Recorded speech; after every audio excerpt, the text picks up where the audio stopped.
Buenas noches, queridos hermanos. Es un gusto, un privilegio nuevamente poder estar juntos por este medio para compartir la palabra de Dios, estudiando el libro de los Salmos, como venimos haciendo estos miércoles. La verdad que pareciera que ya es una costumbre, pero a mí personalmente y sinceramente no me acostumbro a grabar mensajes mirando una pantallita, un celular.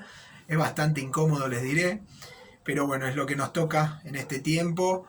Y sabemos que Dios obra igual de esta manera. Vamos a pedirle a Dios que Él pueda hablarnos a nuestros corazones, principalmente a mí, principalmente a cada uno de los que estamos hoy reunidos, escuchando, luego de haber tenido un tiempo de oración juntos. Qué lindo que es poder estar juntos los hermanos en grupitos orando. Y vamos a pedirle que Él realmente hable en esta noche por medio de este salmo que hemos de leer. Padre Celestial, Señor, entramos una vez más delante de tu presencia y te damos gracias por este tiempo que nos permitís compartir. Gracias porque podemos, Señor, hacerlo a la luz de tu palabra. Y Padre, sabemos que tú estás presente en medio nuestro y te agrada de que nosotros te busquemos a ti, Señor, no solo en oración, sino también ahora al meditar tu santo libro. Bendice, Señor, lo que meditemos, lo que hablemos, lo que leamos, que sea realmente de enseñanza y de provecho para nuestros corazones, para nuestras vidas. Dejamos todo en tus manos. En el nombre de Cristo Jesús oramos. Amén.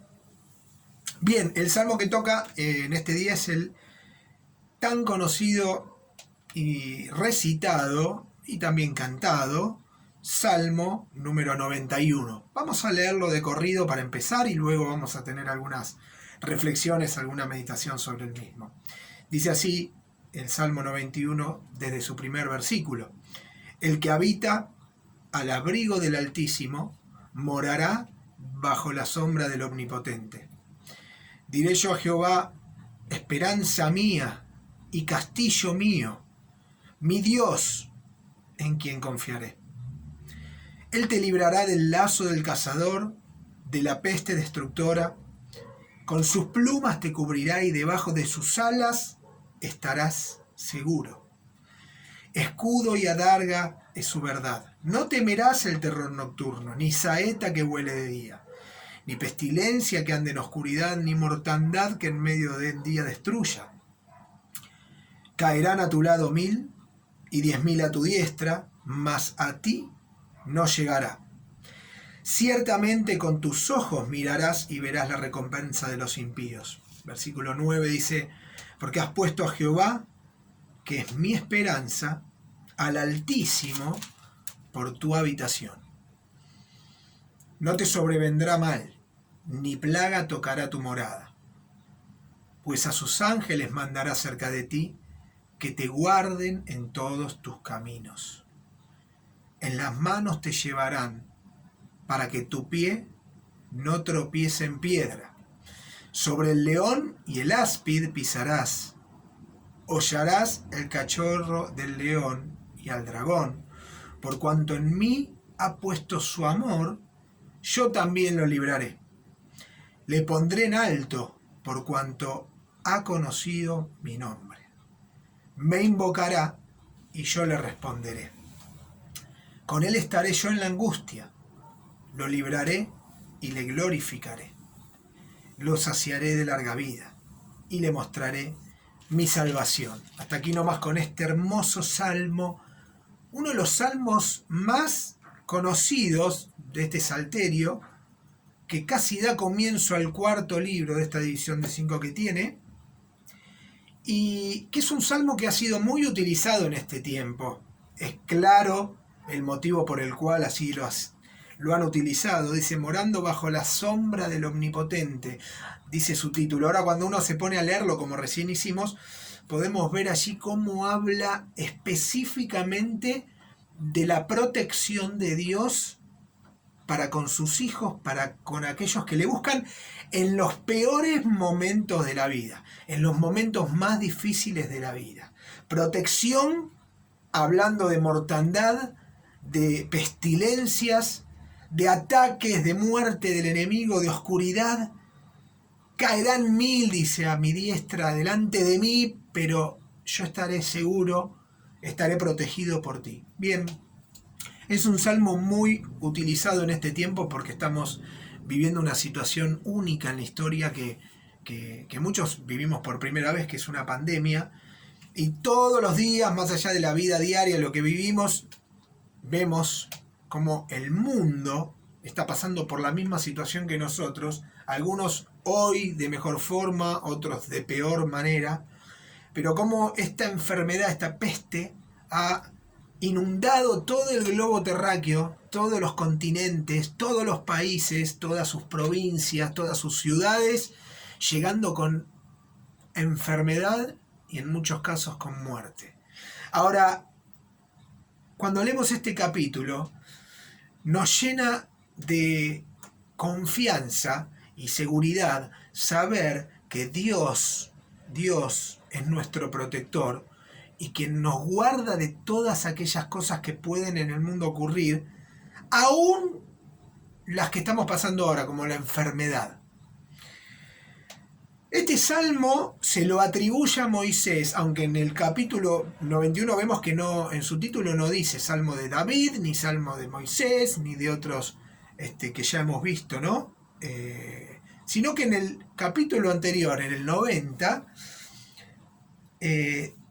habla que es una oración de Moisés, varón de Dios, así dice el título, oración de Moisés, varón de Dios, y la tradición judía, la costumbre judía de los israelitas era atribuirle el salmo que no tuviera un nombre o un autor allí en el título al salmo anterior. Entonces, muy claramente podemos ver que, y tiene muchas similitudes, si después leen el Salmo 90 y el 91, tiene muchísima similitud. Miren, el 90 comienza diciendo, Señor, tú has sido refugio. Y luego en el 91 nos dice, nosotros, tú que habitas al abrigo del Altísimo, morando bajo la sombra, sigue hablando de aquel refugio. Entonces podemos atribuirle en primer lugar este salmo muy posiblemente a Moisés. Miren, el que habita, dice, el que habita. El que habita quiere decir el que quiere. Siempre decimos, ¿no?, que en esta vida nadie nos obligó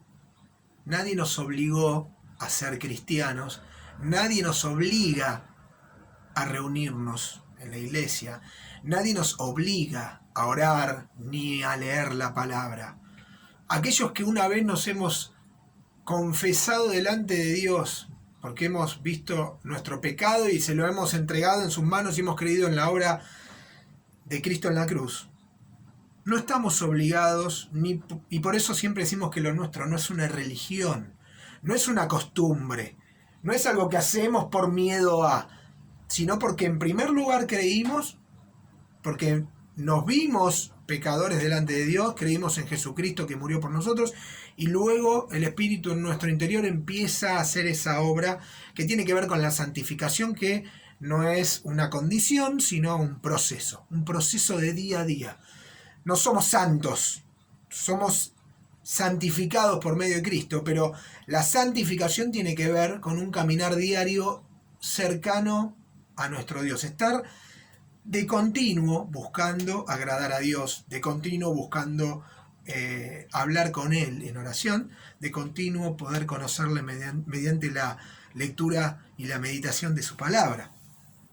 Ahora, cuando dice el que habita, es porque está hablando de que quiere estar allí. El que apropia a Dios como su protector y se refugia en Dios por decisión propia. Él es nuestra esperanza, dice, esperanza mía.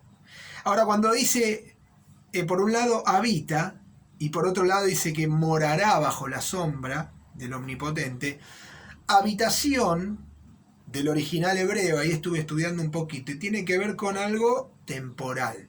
Es como cuando nosotros recurrimos a Dios.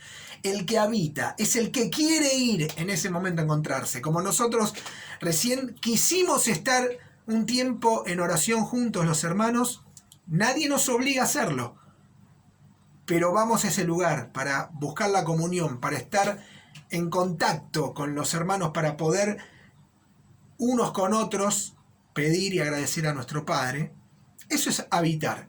Cuando uno va en el silencio de su habitación o en el lugar de su casa que elige un momento a solas con Dios y va a tener una meditación, un devocional, perdón, está buscando habitar, estar en ese momento cerca de Dios. Ahora dice, el que habita al abrigo, habitación sería temporal, según la traducción original hebrea, dice morará bajo la sombra. Ahora, esa es la consecuencia. Aquellos que buscan a Dios y le buscan de todo corazón, y Cristo vive en su interior, dice que la consecuencia, el resultado de eso va a ser morar. Dice aquí bajo la sombra del Omnipotente. Y la morada es eterna. Cuando hablamos de morada, quiere decir ya que es un lugar no solo de refugio, no solo de búsqueda en un determinado momento, sino es algo que es para siempre, es como nuestro hogar, el lugar donde sabemos que estamos seguros, el lugar donde queremos estar, el lugar donde podemos vivir. Y sabemos que nosotros, una vez que creímos en Cristo, Jesucristo vive en nuestro interior, y nosotros pasamos a ser sus hijos, y hemos de vivir una eternidad junto a Él. Bueno, de eso habla, y de eso quiere decir cuando utiliza aquí la palabra morará, la morada, ¿sí? Luego dice, diré yo a Jehová, esperanza mía y castillo mío, mi Dios en quien confiaré. Miren cómo en este versículo 2, 3 veces aparece allí esta palabra, ¿no? Diré a Jehová, esperanza mía, castillo mío, mi Dios en quien confiaré. Miren, el llamamiento de Dios a aquellos que le siguen, a nosotros sus hijos, es personal, es mío, no es de otro. No lo hago porque alguien me incita a hacerlo, porque me dice que lo haga y lo tengo que hacer, o para recibir algo. No, lo hago porque lo apropio, porque considero que es mío, porque mi Dios está cercano a aquellos que le invocan y que le buscan de todo corazón. Cuando yo apropio algo, no necesito que nadie me diga qué tengo que hacer, nadie de los que están a mi alrededor, porque su palabra es clara para conmigo y en su palabra el Señor mismo revela todo lo que Él quiere decirme a mí. Es mi castillo, es mi lugar de refugio, es mi esperanza, es mi Dios en quien confiaré. ¿Sí?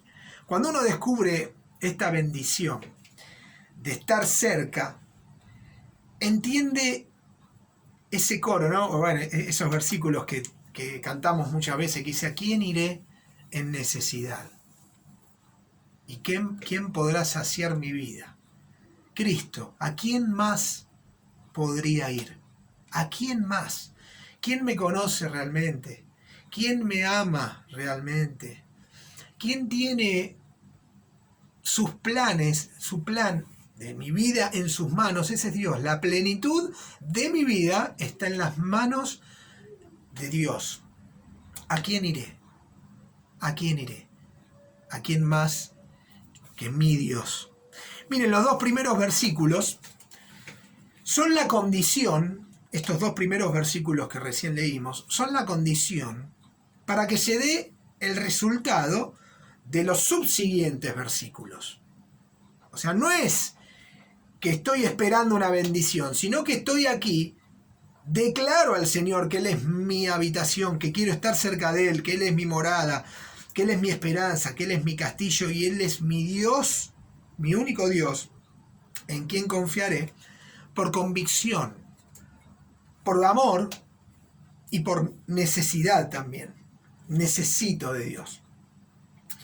Ahora, en los versículos siguientes, empieza a relatar un decálogo de situaciones de las cuales el Señor nos librará. Por esto, este es el salmo que se lo llama el salmo de la protección, porque empieza a definir un montón de distintas situaciones diversas de la vida que pueden o no acontecer en la vida de cada uno, de las cuales el Señor nos librará. Ahora, para que el Señor nos libre de todas estas situaciones, en primer lugar tienen que estar esos dos versículos que leímos al principio. Habitar, buscarlo al Señor, creer, tener confianza que somos sus hijos y que vamos a morar con Él eternamente, y apropiarlo como nuestro. Las bendiciones del Señor nos van a alcanzar a nosotros, van a estar disponibles si nosotros le buscamos, si nosotros le obedecemos, si nosotros escuchamos su voz. Y allí dice, ¿no? Seguimos con el versículo 3, dice, Él te librará del lazo del cazador, de la peste destructora. Él te librará del lazo del cazador. Siempre me llamó la atención esta oración, esta frase. Pero cómo describe, ¿no? El lazo del cazador. Uno lo puede ver, graficar en su mente. ¿Cuántas veces nosotros estamos allí? El cazador hablando de alguien que me quiere atrapar. Podemos hablar de Satanás cuando nos pone en distintas situaciones y está allí atento para agarrarnos, para hacernos caer, para cazarnos, cual cazador al animal que enrolla su lazo en su cuello y lo empuja hacia atrás y lo caza y lo tiene allí para hacer lo que quiera con él.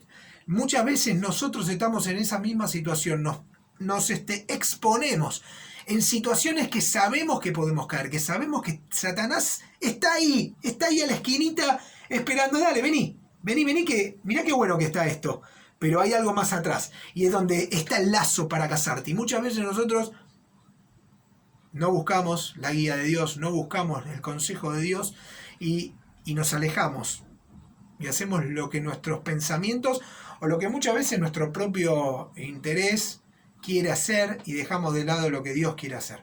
Y vamos y incurrimos en situaciones y nos vemos sumergidos en situaciones que atrás está ahí el cazador esperando agarrarnos para destruirnos.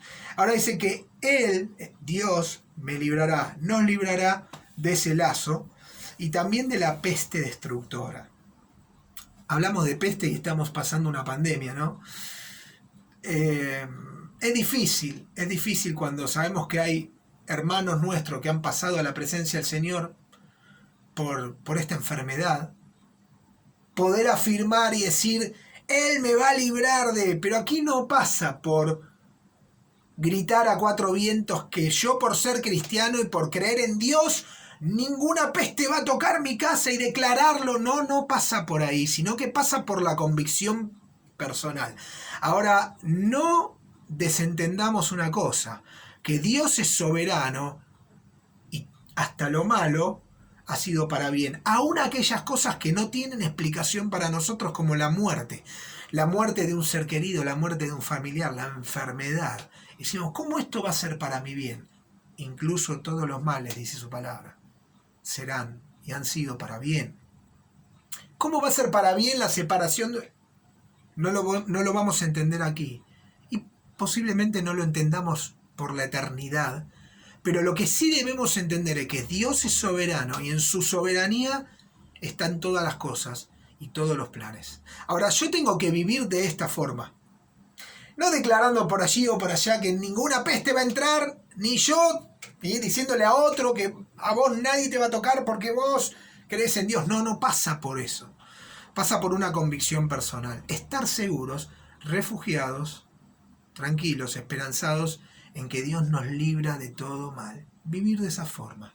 Pero estamos bajo su dominio y su soberanía. Ahora dice el versículo, no temerás el terror nocturno, dice, ni saeta que vuele de día, ni pestilencia que ande en oscuridad, ni mortandad en medio del día destruya, ¿sí? Como dice allí en Romanos 8, ni la vida, ni la muerte, ni lo alto, ni lo profundo, ninguna otra cosa, nada nos podrá separar, miren, porque aunque la muerte llegue a alguno de nuestros familiares, o veamos hijos de Dios, hemos visto tantos casos, aquellos mártires están en la palabra de Dios que predicaban el Evangelio y fueron muertos por predicar el Evangelio, asesinados, misioneros llevando la palabra también, dejando su vida por predicar el Evangelio, miren, pero dice allí en Romanos que nada de esto, nada, ni la muerte, nos puede separar del amor de Dios en Cristo Jesús, porque tenemos una esperanza viva, porque tenemos una eternidad, porque tenemos una morada en los cielos eternamente junto a nuestro Dios, ¿sí? Dice el versículo 7, caerán a tu lado 1000 y 10.000 a tu diestra, mas a ti no llegará. Ciertamente con tus ojos mirarás y verás la recompensa de los impíos. Dice este versículo 8, qué particular que es, ¿no? Ciertamente es cierto esto que te estoy diciendo, esto es verdad. Verás con tus propios ojos la recompensa de los impíos, de aquellos que buscaron hacer mal.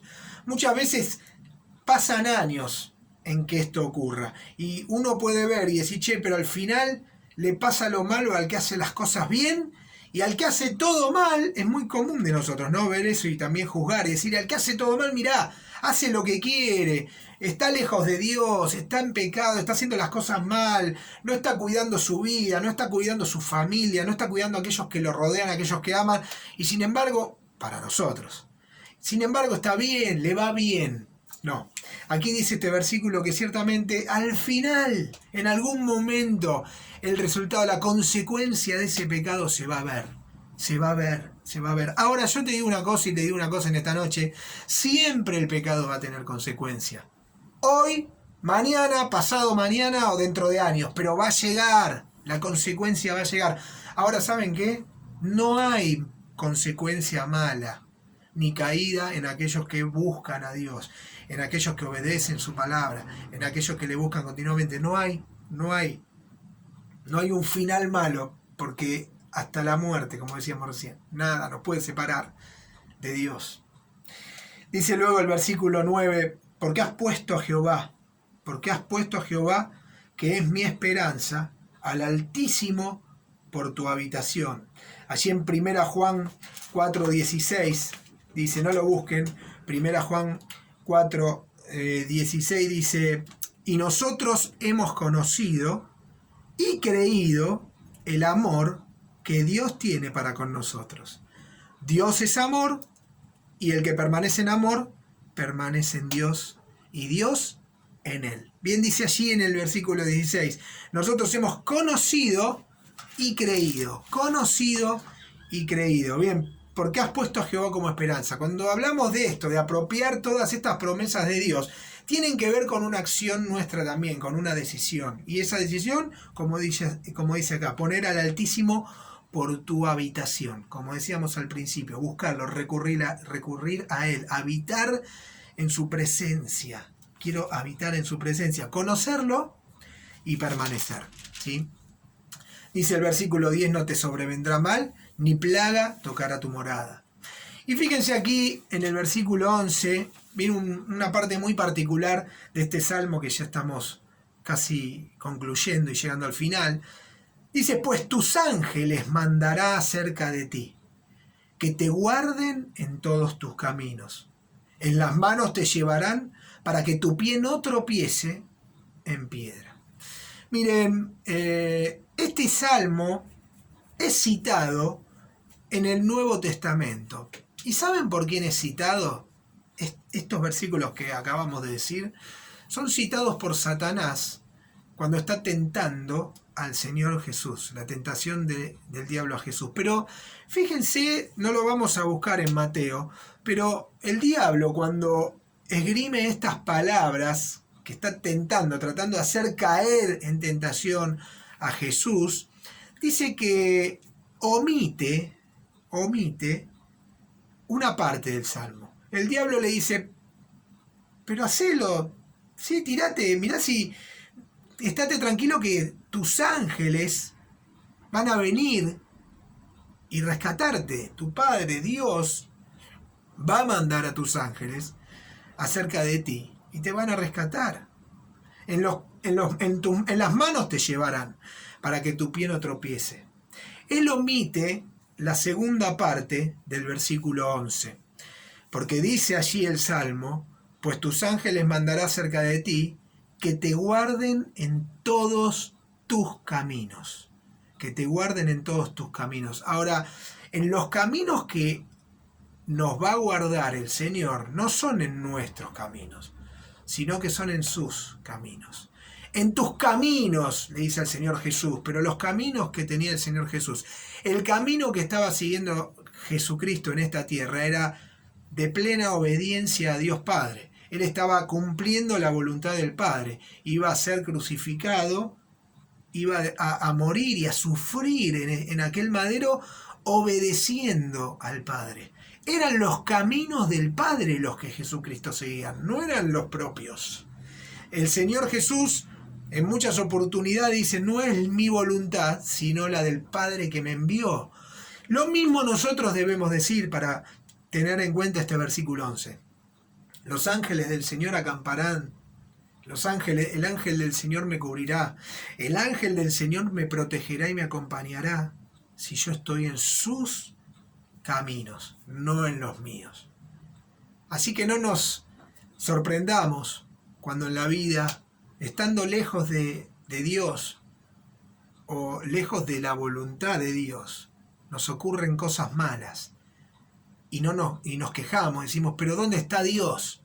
¿Dónde estuvo Dios cuando me pasó esto? Bien, evidentemente Dios no estuvo en ese momento, porque Él no quería que nosotros estemos allí en nuestros propios caminos, sino que estemos en su camino. Y las consecuencias de seguir mi camino son de muerte, de perdición. Son de tristeza, de angustia. Cuando dejo de lado su voluntad y antepongo mi voluntad. El ángel mandará si estoy en el camino de Dios. En Getsemaní, aquí anotaba también para contrastar esta situación, le aparece el ángel, dice allí a Jesús, porque el Señor Jesús estaba a horas de su muerte, de ser crucificado, estaba siendo abandonado por aquellos que le seguían, y estaba sufriendo y le estaba pasando mal. En ese momento que el Señor dice, pase de mí esta copa, pero voy a hacer tu voluntad, porque no es mi voluntad. Dios manda un ángel, dice allí la Escritura, para fortalecerlo. ¿Pero por qué manda un ángel para fortalecer al Señor Jesús? Porque el Señor Jesús estaba obedeciendo la voluntad del Padre y estaba en el camino que el Padre le había indicado, que debía transitar y que debía sufrir por vos y por mí. Él estaba haciendo su voluntad, la voluntad del Padre. Dice el versículo 13, sobre el león y el áspid pisarás, hollarás al cachorro del león y al dragón. Por cuanto en mí ha puesto su amor, yo también le libraré. ¿Y de qué forma lo libró? Porque la muerte, dice, las ataduras de la muerte no pudieron retenerlo allí en la cruz a Jesucristo, sino que fue librado porque al tercer día resucitó y hoy está a la diestra del Padre. Versículo 15, me invocará y yo le responderé. Con Él estaré en la angustia. Con Él estaré. El Señor estará con nosotros acompañándonos en los peores momentos de nuestra vida, si estamos cerca de Él y le invocamos. Lo libraré y le glorificaré en la eternidad. Y por último dice, lo saciaré de larga vida y le mostraré mi salvación. Bástate mi gracia, dice allí en 2 Corintios 12:9, porque mi poder se perfecciona en tu debilidad, en mi debilidad. El poder de Dios se perfecciona en nuestra debilidad. Hermanos, que podamos tomar este salmo tan conocido, 91, de protección, para tener en cuenta esto. Poder, en primer lugar, habitar, buscarle continuamente, y en segundo lugar, tener confianza, plena certidumbre de que un día estaremos en los cielos eternamente morando al abrigo del Altísimo. Como dice, sus alas, sus plumas, sus brazos nos protegerán. Sus plumas y sus brazos hablan de dos formas distintas de protección.